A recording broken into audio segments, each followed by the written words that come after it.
welcome back to the Coach Emery Show, aka the Emery Show. I got really dope people with me, and today I got one of the dopest guys I know, man. This is my boy Eli.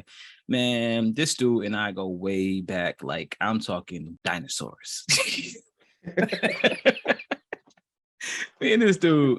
No, we went to Burgard together. Shout out to Burgard High School, Buffalo, New York, the original Burgard. Bulldogs, let's go. Bulldogs, yes. So I want Eli to introduce himself, and then I'm gonna dive in like I always do with a bunch of questions. So man, tell him who you are and what you do. So this is like he said, my name is Eli. Current director of the Black Knights Chess Association. Been teaching this chess program for 6 years now. We started in 2016 out of the Crucial Center. Probably one of the best decisions that I made as far as getting involved with showing young people something different, but yeah, we'll get into that more, of course. But yeah, that's me. Okay, I like that, man. You said the current director. You got plans to transition to something, brother? I'm just saying, man. Like from what I'm gathering and what I'm seeing, man, it's bigger than what I'm doing right now. Yeah, you get what I'm saying. I want to expand, and it's not even just me want to expand. There's a need to expand. Right. So there's going to be a need for more hands, gotcha. More people to be involved. There's kids everywhere that need this program, right? Not just here in the city of Buffalo. There's kids everywhere that need it. Chess is life. Chess is life. I was actually going to ask you about that. Like, is that a hashtag that you like use? Is that like a shirt that you got? Like, are you going to do that, or is that already happening? Like, somebody already have that? Somebody has it somewhere. I know for a fact somebody got it somewhere. Sometimes I use it. Chess is life. When I started at the Crucial Center, my hashtag was chess is life and every move is crucial. Okay. Basically just telling you watch your step. Watch your step. Protect your neck. Pretty much, your neck, kid. Protect your neck. But wow. Is like when you learn the game and see how the pieces move and how they develop. And like we talk about the pawns, like how they can become something far greater. Yes. When they reach a certain point. Yes. Like all that's life. Right. And I chose to want to teach kids because sometimes they don't understand the greatness in front of them. Right.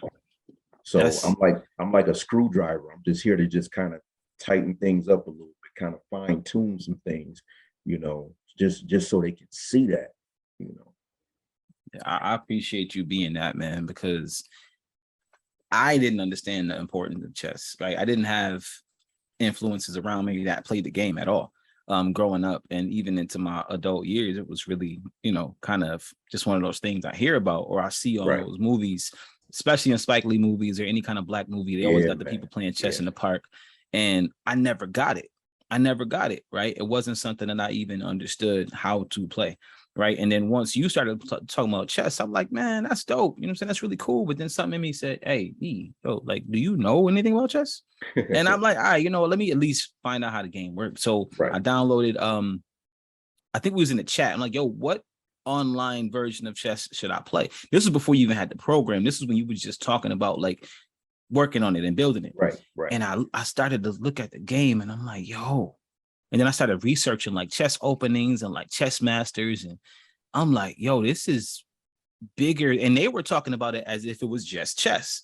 Yeah. But as I'm hearing it, my mind is like, this is life. This ain't just the game. This is these moves they're describing and these openings they're describing. This is life and sometimes life or death, right? The wrong next move takes you off the board. Takes you off the board completely. Right. Completely off the board. And then the right pawn, a pawn is smart enough, it can get all the way to the other side and become something different. So like when you watch those movies, because this is one thing that I never tied into either. when you watch those Spike Lee movies and things like that, as they're playing, that's what's happening throughout the movie at the same time. You know what I mean? If you got a knight on the board that's moving from one space to another, that at that time, that character in the movie is moving like a knight. Right. And I never caught that. I never caught that. I never caught it either. You get what I'm saying? Right. Either. I was just watching a daggone movie that I thought was interesting. Chess was not even on my mind while watching those movies, honestly. When did you pick up chess? Like, when did chess become a thing that you were passionate about? Well, no, let me take it back further than that. When did you first play chess? So I had to be in like 5th grade. Okay. One of my classmates, he was my best friend at the time. Shout out to Billy Erdo. Hopefully he's still alive and well. But he taught the entire class, man, how to play chess. But the way he taught us basically so that we would always lose to him. Wow. Yeah. And it made perfectly good sense because he would come out with openings. And if you don't know chess, you're just going to copy everything that he does. So you always one move behind. Always. So wow. Since he knew the game, he pretty much set you up. Now you get to a point in the game where you can't copy him no more. Right. You know, he done took over, and everything that you thought you had going for you is no longer. Right. But he taught the entire class, man. It was like 7 or 8 of us that actually kind of fell in love with it a little bit, and we would play during this class all the time. Funny thing about chess that I learned at that point, like just because, let's say you the best player in the ring, okay, you the best player in the ring, I beat you, cool. Now I'm like, yes, I'm the best player in the ring. Nah, because the kid over here just beat me. So that's the thing about chess. Like, it don't matter your age, none of that. Like, it's all skill set. Right. It's all mind. It's all being 3 to 5 moves ahead in the beginning stages. As you get even better, you can see the entire game. You get what I'm saying? So yeah, I learned it. I picked this thing up in 5th grade, man. And for a while, after that, like, it was dead space. Nobody in my house played chess. Right. You know, nobody in my household knew anything about the game of chess. I was the only one. But I wound up getting a chessboard, I want to say probably like in high school. But the one person who helped me just kind of get better at chess was my uncle. You said your uncle? Yeah, so he still talk about that to this day. You know, when I see him, he tell me, man, I'm so proud of you, man. Like, I was just showing you how to play a game and you just turned it into something totally different. I mean, in actuality, I didn't turn it into anything. Right. It was already in you. Yeah, I didn't turn it into anything. I just did I'm doing for these kids what he kind of did for me. Right. You know, just show me something totally different. And we talk about playing a man's game or whatever. And I'm not excluding women. I'm just, you know, using the terminology that, you know, it's a man's game, life, blah, blah, blah. But this is a real life situation being played on the board, man. Right. Like, but yeah, he helped me with my game, man. We sitting at the table the one time, man. We're playing, and he beat me. And I mean, he beat me badly. Beat you bad. You know. So again, I don't think nothing of it, man. I'm just playing chess at the end of the day. I'm not thinking wins or losses, but I also wasn't learning anything. So the second game we played, we going at it, and the man pretty much like pulled a ruler out and popped my hand basically, and told me, don't move that piece. Look at the board. Think about what you're doing before you make that move. You know, figure out why did I make the move I made, and then you make your move. Wow. So I'm sitting there thinking like, I have no clue what the heck you're talking about, sir, but I'm gonna look. So I'm looking, and then now you got to add this other piece in. So it's why did he make his move? Right. What move am I going to make? What move do you think he's going to make after you make your move? Right. What options do you got? What options do you give him when you make that next move? Yeah. Here we are. We already 3 moves in, and I ain't touched the piece yet. You know, 3 things I got to figure out, and I haven't even touched the piece yet. Wow. But once I started to realize that that's what I needed to do, game 3, I beat him. Now, did he quit? No, he ain't quit. Good. He ain't quit. He ain't quit. But he did hang up the phone with my grandfather. He was on the phone with my grandfather, and he used it as an excuse. He said, I think your grandson just tried to pull one up on me. So he said, let me call you back. So sure enough, game 4, I beat him again. And I'm undefeated against this dude still. Yo, let me say something real quick to that point, man. That you losing to him, right, in the beginning, him teaching you, him telling you, listen, pay attention to my moves. He gave you the code, right? He gave you the code. And I'm going to tie this into something I saw. So I got a chance to speak to his students at the Black Knight Chess Association a few weeks ago at Erie Community College. And that's in Buffalo, New York, for those that are listening outside of Buffalo. That's in Buffalo, New York, downtown. And as they were playing, right, but before I started speaking, before, really got officially started, there was a couple games going on throughout the room. And I saw him do what his uncle did to him. I saw he didn't have ruler. He wouldn't slapping hands, but he was like, hey, before you make that move, think about what this other person can do. Think about what moves he got. Look at the board and pay attention what your next best move is. And I'm like, why is he interrupting the game like that for them? Right? Because my mind is like, I'm a basketball player. I don't have this. You got to call a timeout for that kind of stuff. Right. And it was real time coaching to these players. And it was interesting to see that, because I'm like, yo, he's really giving them the sauce, right? Because the competition in this particular game, yes, that's on the board, but the competition you're training them for is not in this room. Not in this room. It's in real life. So if I could stop you now while you playing a friendly game with your friend and tell you to make sure you pay attention to his next moves, it's always going to be in your mind. When in real life, you got to pay attention to the next moves of your actual opponent. That could actually take you off the board. So I thought that was really, really dope, man. And when you just said that, I realized where you got that from. Yeah, man. That's incredible, man. That's just it's a part of the game at, to some degree, but it's also just a part of me, because that's something that he instilled in me too. But it's also a part of me just wanting to see you be better. Right. Be a better version of yourself every time you playing an opponent. Every time you step outside your house, just be a better version of yourself every single time, man. And make your next move your best move. Right. And in that game that you're talking about, man, one move was checkmate. Yeah. And when he didn't make it, I was ready to throw a desk at him. Like, it was one move to checkmate. Like, what are we doing here? Right. The thing is, you can only give people so much room for error. Right. You can only give, so you don't make that right move for checkmate. Now you're giving your opponent an opportunity to capitalize on what you missed. Right. Okay.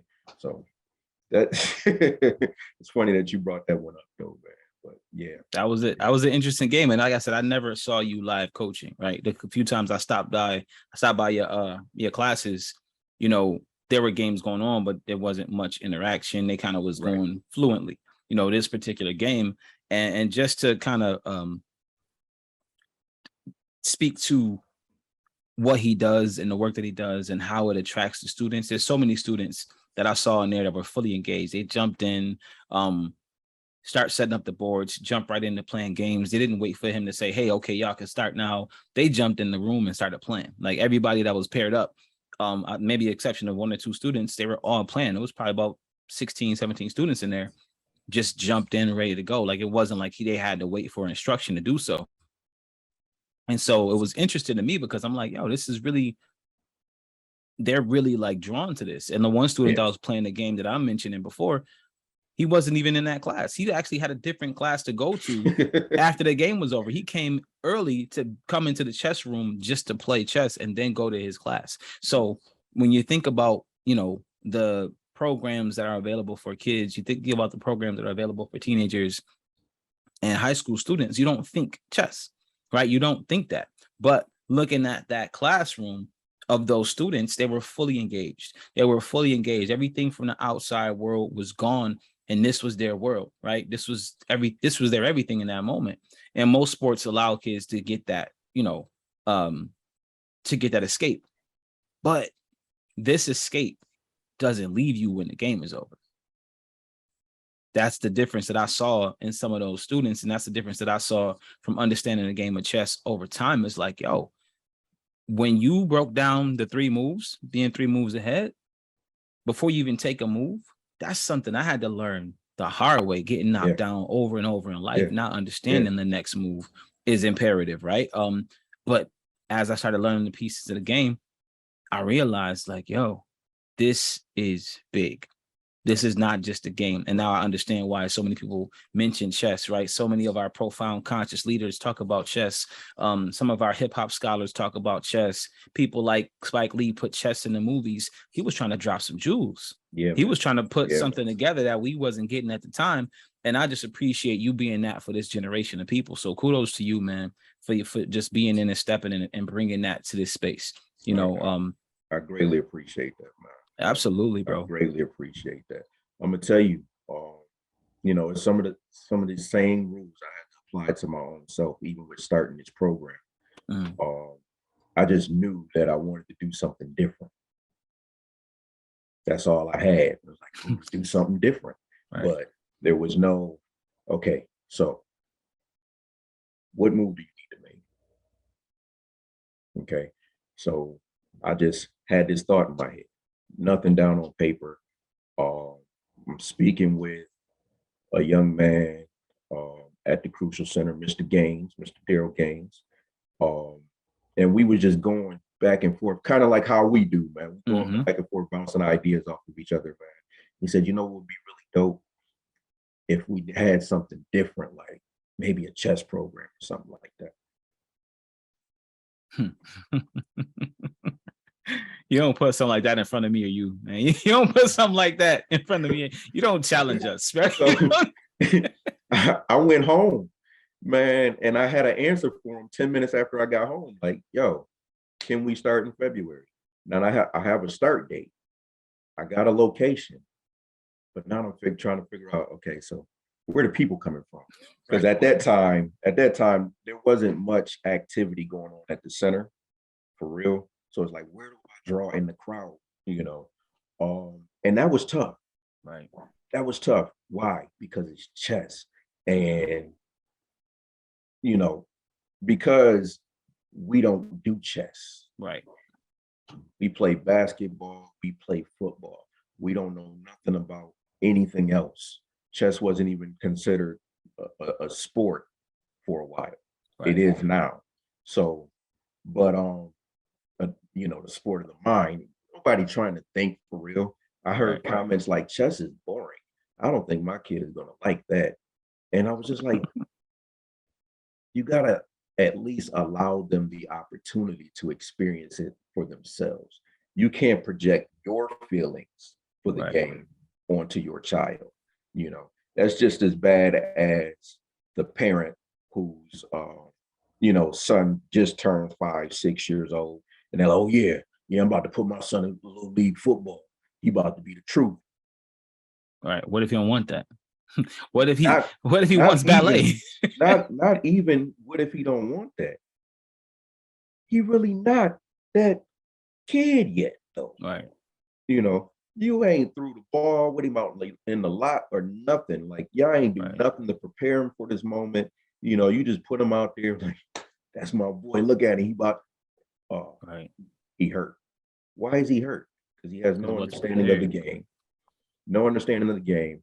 Not properly prepared. None of that, man. And you know, as being a youth football coach for 2 years,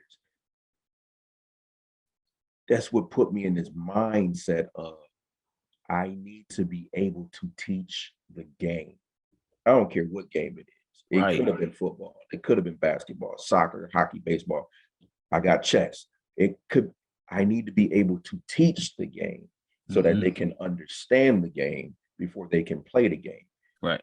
We still talking about that power of three. You still Right. got, before you make your move, you got to know why your opponent made the move they made, what move you gonna make, and what move you think they're gonna make before again you make your move.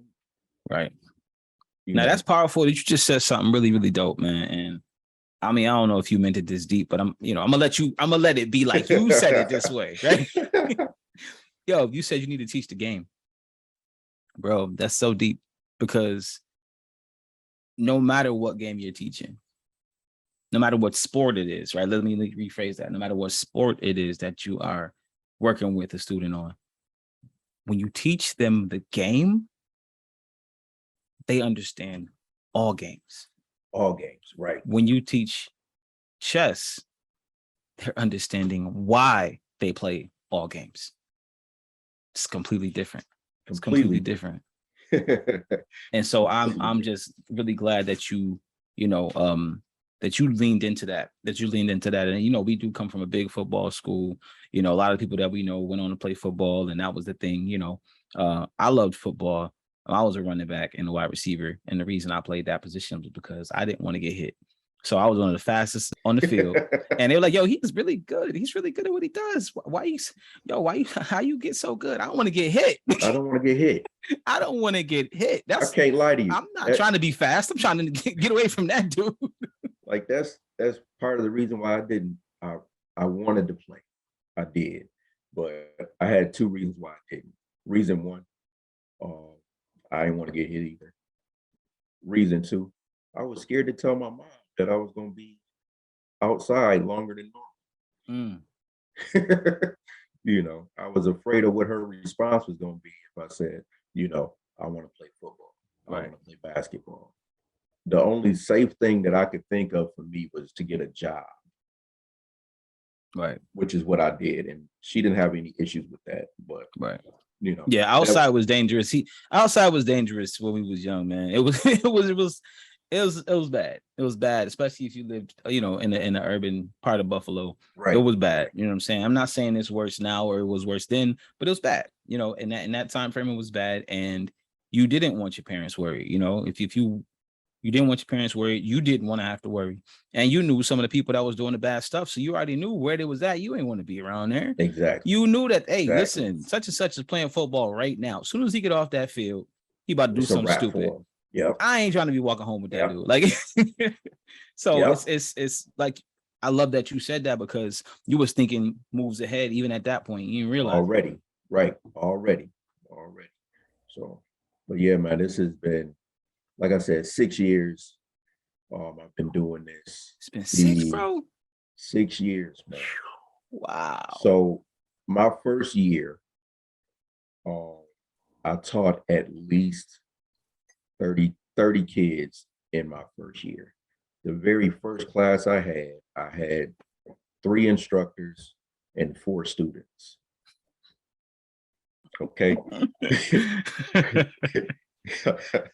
I went to Walmart. We bought the little $9.99 chess sets. Okay. And I still post those pictures to this day. Humble beginnings, man. Humble Yeah. beginnings, because man, that class was so small, Mhm. but the impact was great. Wow. Okay. So I got rid of that group. um, my second group, when they came in, and the reason why they came in, we had another guy at the Crucial Center at the time, and he told his guys, he said, listen, um, Don't just come in for basketball. Right. Okay. He said, y'all get here a little early. Mr. Eli here about 5:30, 6 o'clock. Come in and see him for the chess. Listen, I was shocked. Okay.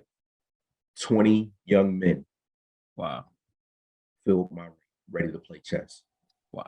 And 4 of them already knew the game. That's dope. So, it's just certain things that because it's not basketball or football. And I keep saying that I love both sports. So if anybody's, really watching and listening, I love both sports with all my heart. Yeah. Ain't you a Bills fan? Die hard. Okay. We're gonna talk about that later. That was I took a shot. We're gonna talk about that later. Okay. We're gonna talk about that one later. Okay. I just had to throw it in there. But games like chess are not as public. It's like a whole private world of chess players out here. And you have to be in it to even know who the heck is out. And it's a lot. If you've seen my posts on Facebook or Instagram or anything like that, you'll see there's a lot of kids out here that know how to play chess. It's a lot of adults out here that are excited that somebody's actually doing something with chess because, for a long time, chess has been dead in the city of Buffalo. Yes. But back in the day, it was jumping, and I didn't know that until I got involved in it, Yeah. But 20 young men, like 4 of them knew the game already, and they would come faithfully on Thursdays to learn the game. So that was like a big accomplishment, to me. So, that following year going in, and I was like, okay, cool. I know we got something. We're working on something. And spoke with Ms. V at the Lincoln Center. Knocked on the door. I just wanted to see what was going on. She said, I am now putting my schedule together for programs. Yeah. So I'm like, okay, I'm right on time, basically. So we talking back and forth, sharing the ideas. I explained to her the program works and everything like that. And again, it's still new, so I'm still trying to put pieces of the puzzle together. Yeah. But I'm out here explaining it to somebody without, there's some answers that I didn't have for folks yet still, but right. I'm out here like, listen, I want to do this, and they're like, so what's the end game, basically? And I'm like,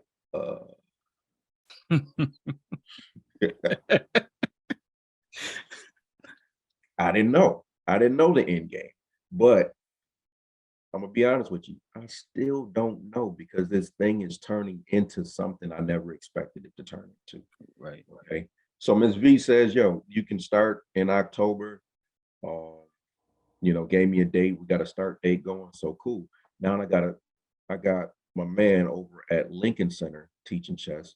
I'm sitting at Crucial twiddling my thumbs because I have absolutely no one coming in. And I'm thinking like, was this a good idea? Well, am I moving too fast? Like what the heck is going on? And I'm realizing I'm still competing with other sports. For one, I got a couple of adults that would pop their heads in, and one in particular, when she popped her head in, she told me about her nephew.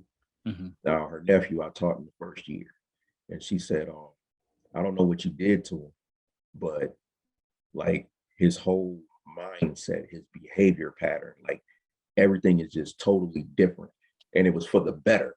Right. So I was like, okay, so I think that was my sign because it was some dark days sitting in that room.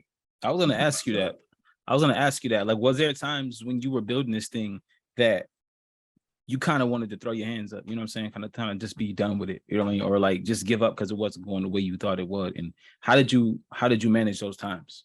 So what I did, like, it was, like I said, it was dark, man. It was real dark. I'm sitting there at the desk with my hands. It's like,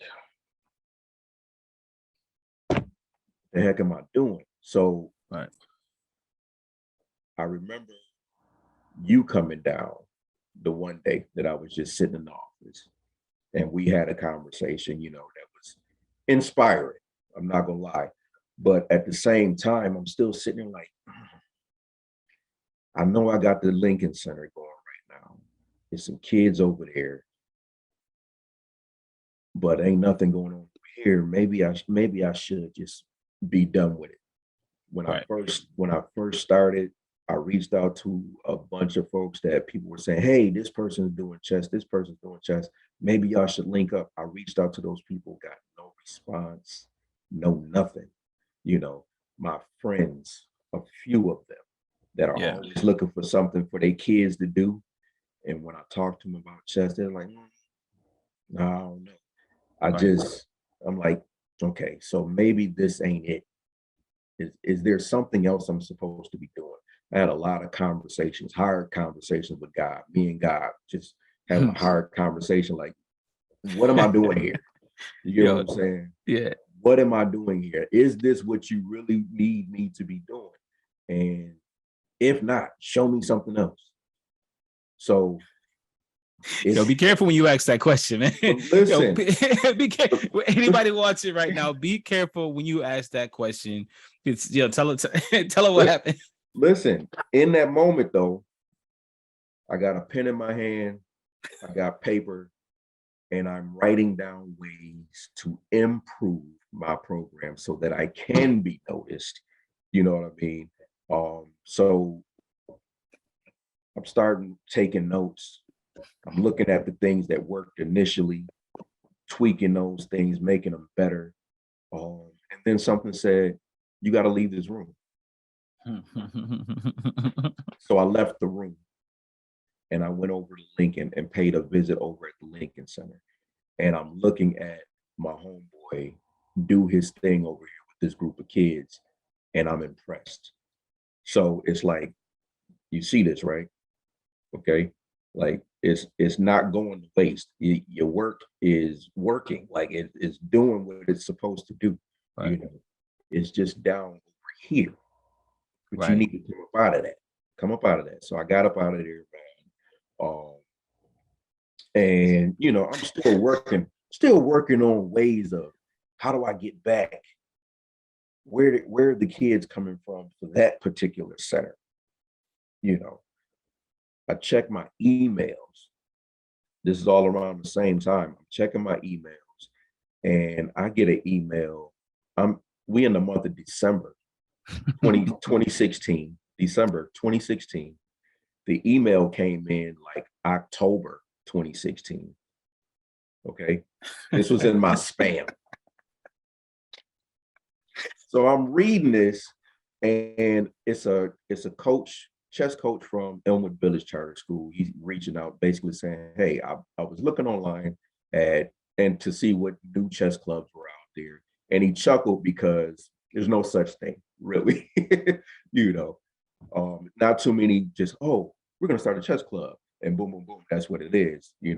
Again, Right. it's like those other programs, but he kind of chuckled a little bit, and I'm reading the email. He says, "We have a tournament, uh, December, whatever the date was, and I would love for you to come down and check us out.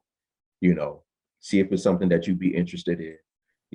Maybe bring a couple of kids, and we'll go from there." He said, "I'll Right. fill you in on the ins and outs, the who's who." So I said, "Okay." So I responded to him with, "I'm sorry for the delay, but this message showed up in my spam." You know, um, long story short, man, I had this meeting with this young man, and it was everything that I've been looking for from when I first started the program. He got me involved. He got me involved in the tournaments. He got me ready to build the team. All of that. Where did the team come from? The Lincoln Center. 7, 8 kids. I said, "Listen, first tournament is in January. We just gonna test it out, test the waters. If you like it, we'll continue doing it. If not, you know, we'll keep doing our own thing." Right. They liked it. We finished. He did top 1 through 7. So my squad, first tournament, three through five. Now, That's now wait, what does that mean? Break that down, what that means, because I'm not so familiar with that. basically it was first place, second place, third place, fourth place, fifth place, you know. So Hmm. whatever section that they were competing in, Hmm. like the section that we were in is called the unrated section. Okay. Basically, unrated players are like playground players for basketball or, you know, whatever, a pickup game. That's pretty much what unrated is. Rated games are your more serious. There's a number behind it. Um, you know, you're on your way to trying to be the greatest player alive, grandmaster titles and stuff like that.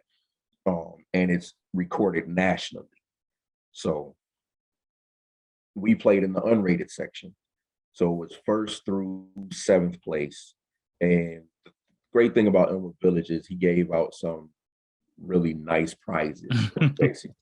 So third through fifth, that's how we finished. And I was like, we might be on to something here. Right.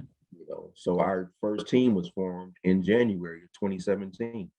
And that squad has been my squad all the way up until present day. Now we've added a couple of players here and there, and you know, once they got comfortable, first, second, third place, that's been us as a Right. team. We've always come in either first or second place. We dominated pre-pandemic. Uh, we were dominating the chess scene. Okay, uh, I had some preconceived notions, of course. Uh, I walked in thinking, you know, chess. When you think chess, you think old white men. You'll never think young black players. Heck, you think men, boys. You never think girls. I Right. came in with three girls, four girls, um, a couple of young men. You know, so to me, it was about bringing in something totally different Right. altogether. But I was shocked because that was already there in the room when I walked in. So like, wow, you know, Makes sense. wow, yeah, yeah. So Do you know, like, not do you know? I got a couple questions for you about this journey. And do you feel that when you were building this team? Now, first of all, I want to go back to something you said. You said that you were in the room, head down, and something said, leave the room. Now, this is after you asking God to show you what you need to see to let you know if you're doing it wrong. Right now, I got a question for you. Around what time of the year was that?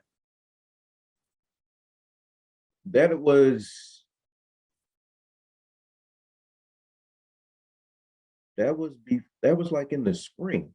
In the spring.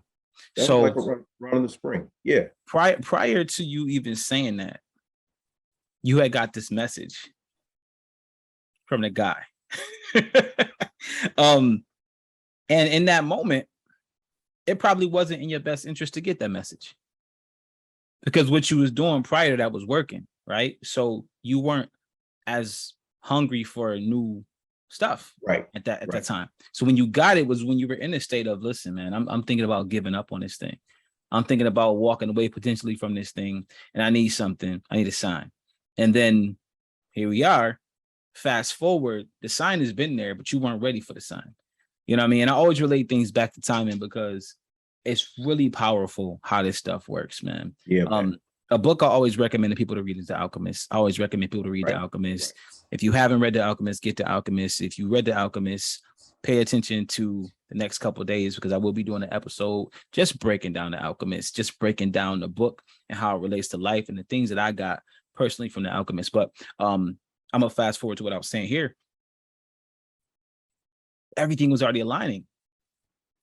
You had created a frequency, and somebody said, I want to find out who else is on this frequency. I want to find out who else is out here doing what I'm thinking about doing. And you didn't just connect with anybody, you connected with Elmwood Village, which is in Buffalo a big deal.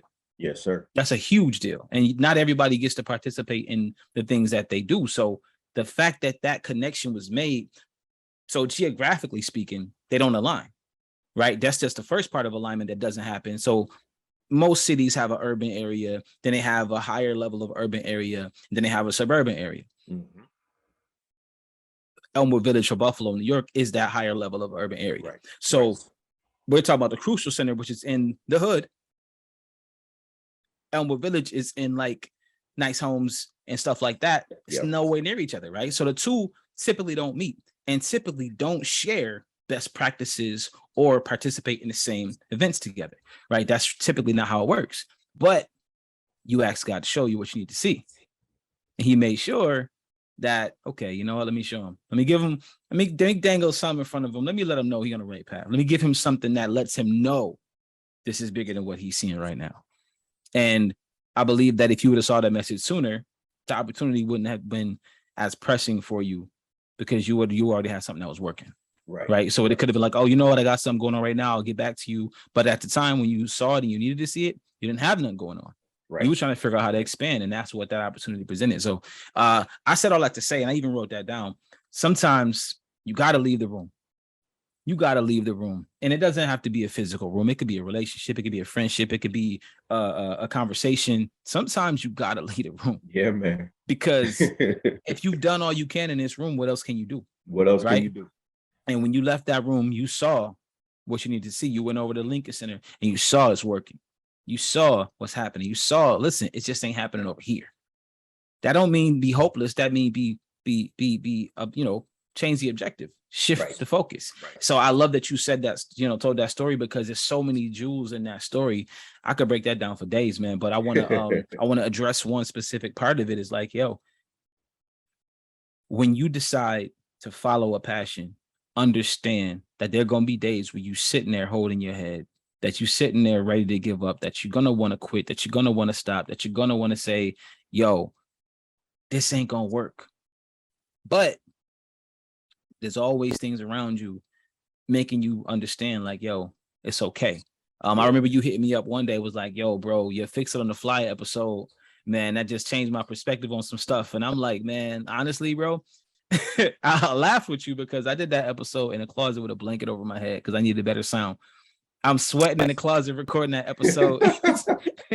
And it was about fixing things on the fly, put it out there and adjusting as you go, shifting your sails to match the wind and just continue your journey. So I'm just glad that you were able to do that. I'm glad you were able to do these, make these things happen. I have a lot of questions for you and I know we only have a little bit of time left. So I want to ask you these questions because I want this information to help somebody.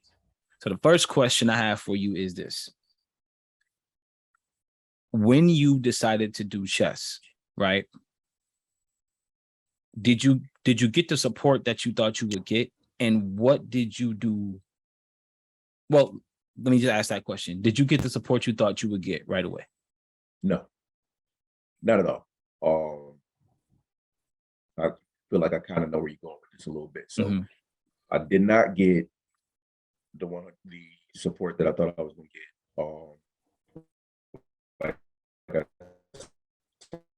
That I had friends, family members that let me know because I want my child or whatever to be involved in it, and that didn't happen.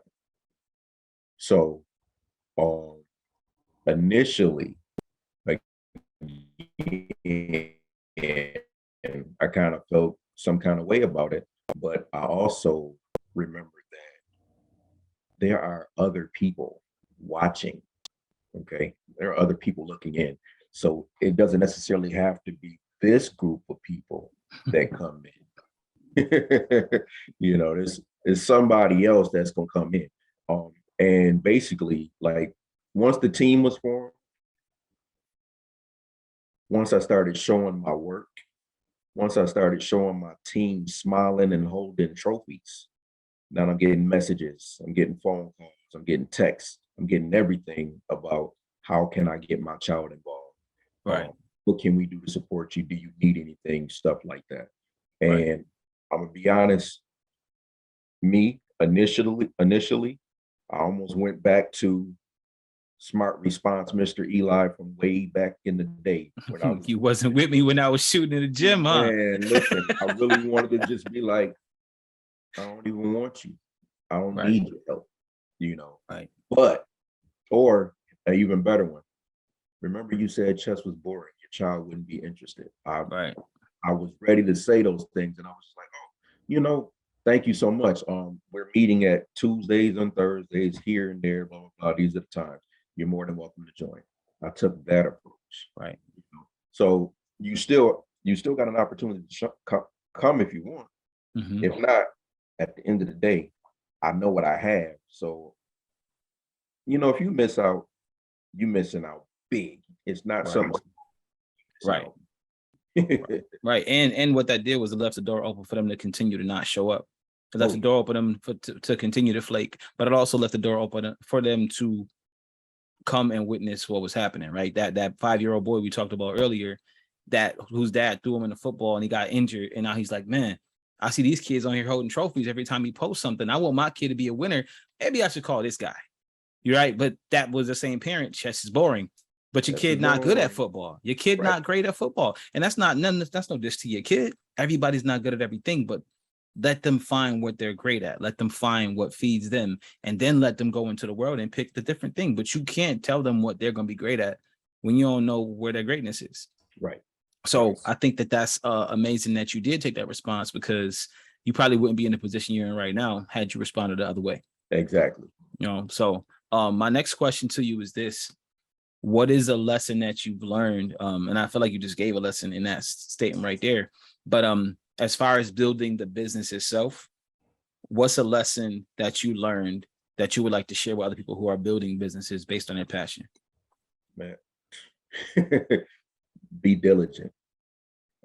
Be diligent in what you're doing, man.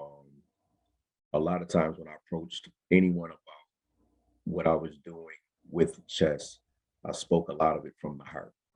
One thing about it, like, no one can explain the Black Knights Chess Association quite like I can. But then there's that business side of it. Okay. Like I said earlier, there was some questions I couldn't answer.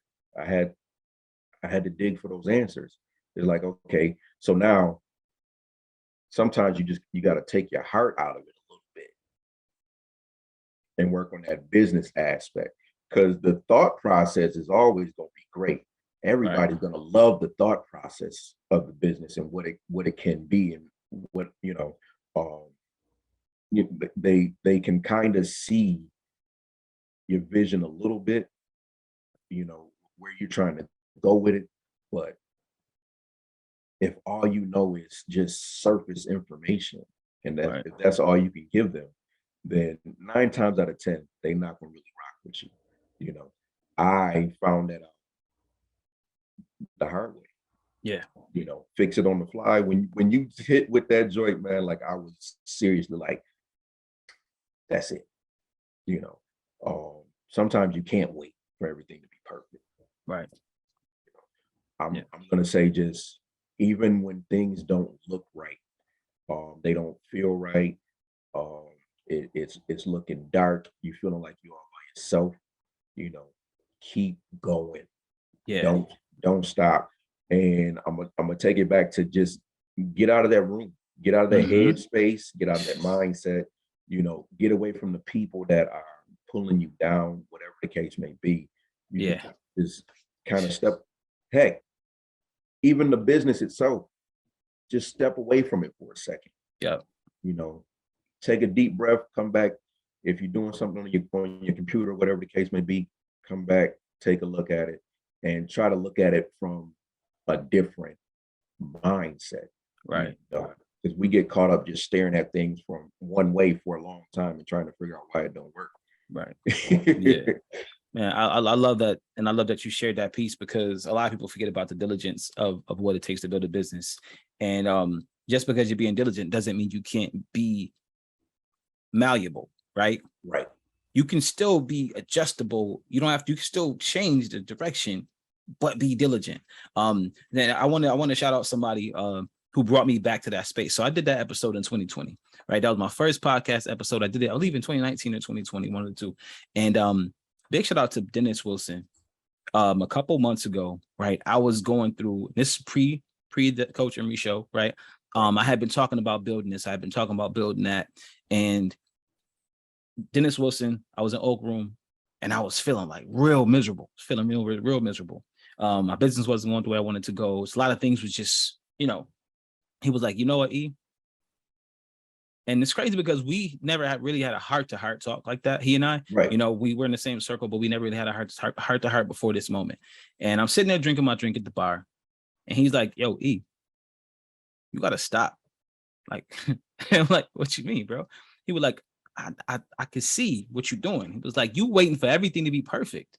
Like, you're waiting for everything to be perfect, man." He was like, "Listen, I hear about so many things that you do, and I would never know because I don't see them." He was like, "Every time people talk about something that need to be done, your name comes up. How come I don't see it?" Right. He said, "How come I don't see it?" I couldn't say nothing. I just sat there and soaking up the information. He was like, "Emery, look at Miami Nights, the first one. Look at the first Miami Nights and look at Miami Nights 12. He's like, it's a big difference." He was like, "It wouldn't look like this now if I didn't go and do it then." And he basically was really giving me that first podcast information back to me. Right? Like, yo, don't worry about it being perfect right now. Just put it out there. He was like, "Dude, I know what you're doing. I know what you're working on." And he was like, "I see that in you." He's like, "I see that in you. Just put it out there." So low key, Dennis is kind of one of the reasons for this show. You know what I'm saying? I'm 10, 11 episodes in consistently every week, 4 days a week. Right now, a lot of it is thanks to Dennis. So I definitely want to give him his flowers. And I let him know that I would be shouting him out. I didn't know how I was going to do it, but it just came out right here because our conversation took it there. Right, and I've been trying to find the right way to word it to him, because what he did was pour life back into something that I really didn't know if I was going to pursue. Right. Yeah. Man. And I love what I do. I love what I'm building. So big shout out to Dennis Wilson, man. He's from Buffalo, New York, Oak Room, owner of Oak Room, Miami Nights, multiple events throughout the city, upscale, just a good dude. On top of that, he's an educator. He's been working in the school system for years. So this is what he does, right? He inspires people. So I can't wait to have him on here as well. But I just wanted to shout him out because this conversation took me to that place. Yeah. That's what's up, man. So my last question for you, bro, I got two questions. Okay. The first one is very serious. I need you to pay attention. All right. If you could be a cartoon character from now or any generation, who would you be and why?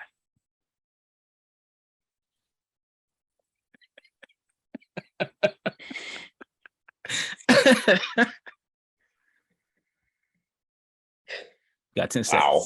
You got 10 seconds. Not 10 seconds. 10 seconds. Cartoon character. Mm-hmm. I'd probably choose Batman. Batman. Okay. I'd probably choose Batman. For one, the one should be obvious. Right. We talking about the Dark Knight here. Right, the Black Knights. I was gonna say the Black Knights, Dark Knight we got. Yeah.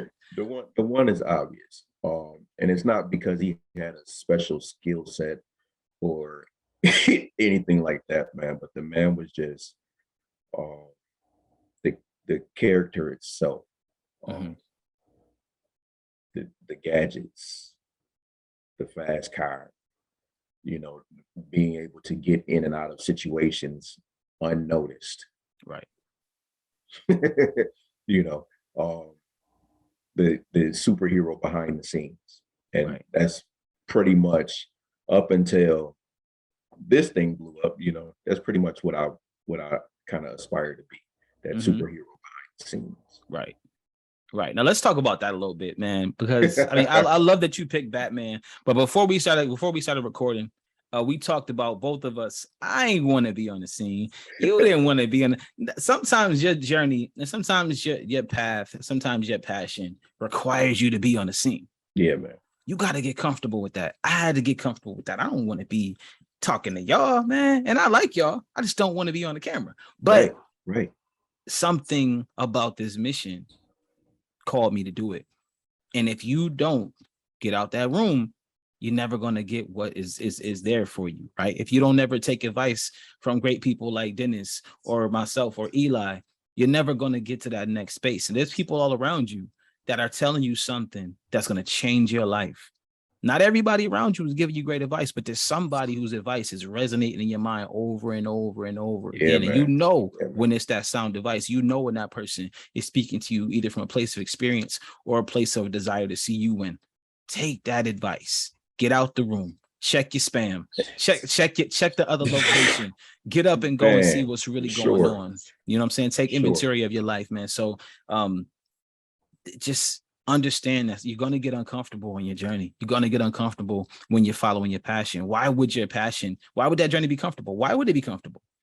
If it was comfortable, anybody could have did it for you. Anybody could have did it, right? God wouldn't have given it to you because it could have been done by now. But it's just you. You're the only one that can do it. The one thing I said prior to us recording is you got to get uncomfortable with being. You got to get comfortable with being uncomfortable. Yeah. You know what I mean? That opens up those doors. That opens up that space. That sends in the blessings, the opportunities. Like that's when they all start to pour in. Yep. My journey, really, if I'm gonna credit anybody for this chess situation that I'm in, it's my daughter. It's my daughter. If my daughter wasn't a cheerleader, I'd have never met Daryl Gaines. Okay, I'd have never met her coach, Coach Yanni. I'd have never met neither one of them, you know, to put me in the Crucial Center to even start with this journey. You know, again, when I heard that she was going to be cheering out of the Crucial Center, I was like,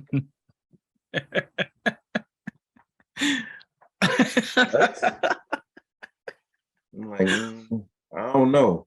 Right. Because I mean, if you have been down Moselle and you've seen that building, you would never would have thought there was any activity going on in that building. So, you know, I had my own preconceived notions about things when it first started. But I walked in and it was like the potential and the opportunity to do something great starts here.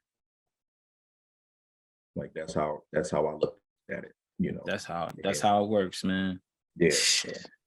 Dude. Yo, the last question I have for you, man, and this is less of a question and more of just a opportunity for you.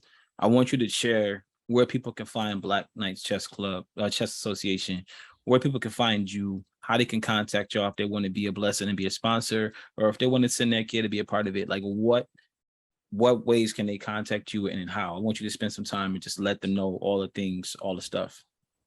So for just 75 cents a day, you could don't do that. Don't do that. Don't do that. Don't do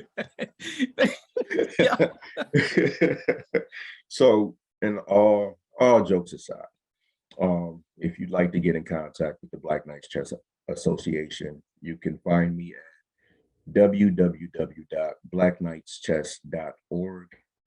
The business phone number 716-247-9961. Call or text. If you do call, please leave a message because, you know, I still screen those calls too as well. You never know who the heck is calling you. But, you know, call, text, whatever the case may be. I'm on Facebook, Black Knights Chess Association, Instagram, Black_Knights_ASSN.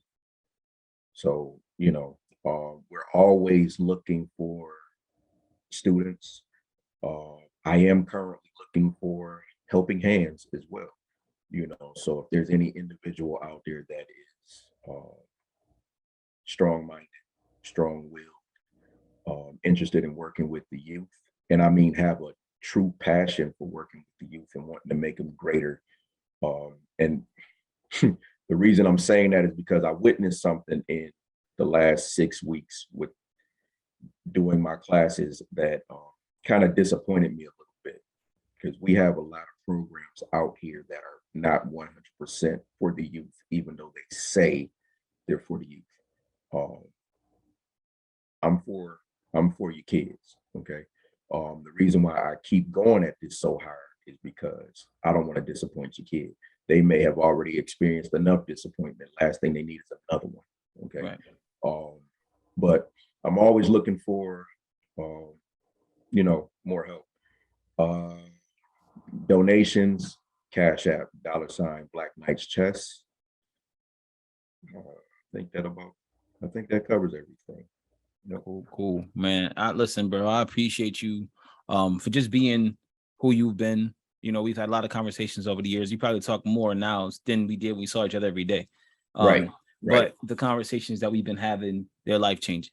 And I appreciate good reason for all of that too, man. Oh, absolutely. Absolutely, man. So just shout out to you. Different. Big different. Big difference. So just, man, kudos to you. Shout out to you and the Black Knights Chess Association. Shout out to the students and shout out to the parents who really took the time to invest in their kids and are able to see that difference in that transition. So I want to end this off a little bit differently this time. You know, last episode we talked about domestic violence. And I want to make sure that, you know, if you know somebody who's dealing with it or have questions about how to deal with that or going through that process, I want to just bring a little bit of light to that again right now. So right now what I'm going to do is give y'all the number for domestic violence again. So bear with me just a second while I get that for y'all. It just got on my heart to do that. So you can text the word SMART. So you text the word SMART to 88788, or you can dial 800-799-7233. That's the number for the domestic violence national hotline. You know, a lot of people are dealing with it and don't really know how to deal with it, don't know where to turn. That's a place you can turn. You know, you just talked about, you know, the children being disappointed. You know, it doesn't have to be a marital situation to be domestic violence. It could be something happening to a child. It could be, you know, something happened to the father, the mother, the daughter, whatever. You know, make sure you know that there's resources. So the show isn't really about that, but I wanted to make sure that you understand that we are, like Eli said, you know, we never want to miss an opportunity to come through for somebody, come through for a youth, or come through for an adult that needs it. So if you know somebody, give them that number. You know, just text SMART to 88788. And like as always, man, I thank y'all for coming through. Big shout out to Dope in Real Life. You know, you said got the shirt on. Dope in Real Life. I love it, man. If you're looking to get a shirt, I just saw a sweatsuit that got a gray sweatsuit, and it's a men's sweatsuit too. Yo, super fly. Go to dopeinreallifellc.com or go to Instagram, Dope in Real Life. And, you know, good people, I support them. They support the show. So again, bro, definitely thank you for coming through, man. And I appreciate you for doing the work. Anywhere I can be to help out, please let me know. I feel like when you was asking for help, you was talking about people who care about the kids. You was trying to call me out. You know what I'm saying? And I feel like, you know what I mean? So sign me up, man. Let me know. One more time. Let me know where you need me, bro. Let me know where you need me, bro. But as always, y'all watching and listening, thank you always for being dope, always for looking to better yourselves. Be dope and be great. Peace. Appreciate you, man. Absolutely, bro.